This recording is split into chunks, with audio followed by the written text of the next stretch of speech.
సహోదరులు, భక్తి సింగారి యొక్క పరిచర్య నుండి అనుదిన ధ్యానములు, అలసిన వానికి ఊరడించు మాటలు. ప్రియులారా, మీకు మీరే పగ తీర్చుకొనక దేవుని ఉగ్రతకు చోటియుడి.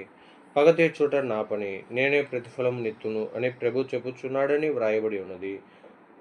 రోమా 12:19. మూడో రాయిని మనము మొదటి సమయంలో 24వ అధ్యాయము 1-8 వచనములలో చూడగలము. ప్రభు దావీదును ఎన్గెదికి తీసుకుని వచ్చెను. సౌలు దావీదుకు బద్ధ శత్రువుగానై అతని చంపుటకు వెదుగుచున్నాడు. సౌలు ఎన్గెదిలో ఉన్నప్పుడు ఒకనాడు దావీదు అతనికి మిక్కిలి సమీపముగా వచ్చెను. అతడు కోరిన యెడల సౌలును కొట్టి చంపి ఉండవచ్చును. ఇంకొక సందర్భంలో సౌలు అతనితో నున్నవారు నిద్రించుచుండగా దావీదు ఏ కష్టం లేకుండా అతనిని చంపి ఉండవచ్చును. కానీ సౌలు దేవుని చేత అభిషేకించబడిన వాడగుచే అతనిని ముట్టరాదని నిశ్చయించుకొని ఈ రెండు సందర్భములలో దావీదు సౌలును చంపకుండా విడిచిపెట్టెను. దేవుడు మన శత్రువులకు విరోధముగా మనము బలాత్కారముగా చూపుటకు గాని భూసంబంధమైన ఆయుధములను ఉపయోగించుటకు గాని అనుమతించడు. మనలను అన్యాయముగా నిందించు వారిని ప్రేమించవలనని దేవుడు కోరుచున్నాడు. మనుషులు మనలను చంపవలనని ప్రయత్నించిన యెడల మనము వారి రక్షణ కొరకు ప్రార్థించవలెను. కాబట్టి దేవుడు దావీదుకిచ్చిన మూడో రాయి ఏదనగా, తన భద్రత కొరకు తాను ఏ భూసంబంధమైన ఆయుధమునందు నమ్మిక ఉంచరాదు, కానీ దేవుడే తనను భద్రపరచునని తనకు విరోధముగా శత్రు యొక్క ఏ ఆయుధమును వర్ధిల్లుటకు దేవుడు అనుమతించడని అతడు దేవుని యందే విశ్వాసం ఉంచవలనని అనుదే.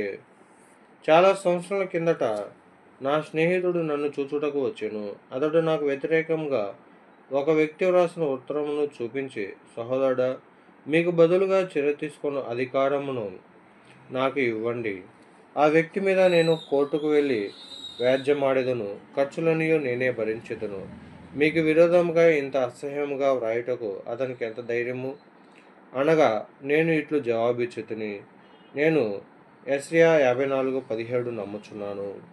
నీకు విరోధముగా రూపింపబడిన ఏ ఆయుధమును వర్ధిల్లదు. ఆ దినము నుండి 3 నెలల వరకు నాకు విరోధముగా వ్రాసిన వ్యక్తి గురించి ప్రార్థించుతిని. వీధిలో నేను ఎప్పుడు అతనిని కలిసినను ప్రేమగా దయగా మాట్లాడేవాడెను. అతడు రహస్యముగా నాకు వ్యతిరేకంగా చేసిన విషయము నాకు తెలియనని నేను అతనికి తెలియనివ్వలేదు. 3 నెలల తర్వాత మా కూడికలలో ఒక కూడికకు అతడు వచ్చెను. కూడిక అయిపోయిన తర్వాత అతడు నన్ను కలుసుకొనుటకై వచ్చెను. 5 నిమిషాలు నాతో మాట్లాడుటకు అతనుకు అనుమతివ్వమని అడిగాను. అతని కన్నుల నిండా నీళ్లున్నవి. నేను అతనితో, నీవు ఏదైనా నాకు చెప్పక మునుపు నేను నిన్ను ఎప్పుడో క్షమించి వేసితనని చెప్పగోరుచున్నాను అని చెప్పితిని. అతడు వెనుకంజ వేసి, నేను నీకేమి చెప్పగోరుచున్నానో అది నీకెట్లు తెలిసినది? నన్ను అడగగా, నాకు 3 నెలల కిందటనే తెలిసినది. అప్పుడే అతనిని క్షమించితినని అతని కొరకు ప్రార్థించుచున్నానని చెప్పితిని. ఆ తర్వాత అతడు నా ప్రియ స్నేహితుడయ్యాను.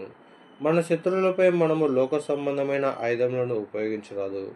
సువార్త నిమిత్తము మనం ద్వేషించబడి, తృణీకరించబడి, హింసించబడుదుమని దేవుని వాక్యము చెప్పుచున్నది. ఎట్టి కఠిన పరిస్థితులైనను ఎదుర్కొనుటకు మనం సిద్ధముగా ఉండవలెను. అదే సమయంలో దేవుడు మన పక్షమున పనిచేయును. తగిన సమయంలో దేవుడు సౌలును మొత్తెను. దేవుడు మన శత్రువులందరినీ కూడా ఓడించును. లంచము తీసుకొనుట, ఇచ్చుట మొదలగు చేయరాని కార్యములు చేయకుండగానే దేవుడు మన అవసరతలను తీర్చును. కళాశాలలో, పాఠశాలలో పిల్లలను చేర్చు విషయంలోనేమి, నీ ఆఫీసులో ఉన్నత స్థానము పొందు విషయంలోనేమి, అన్ని విషయములలో దేవుడు నీకు విజయం ఇచ్చును.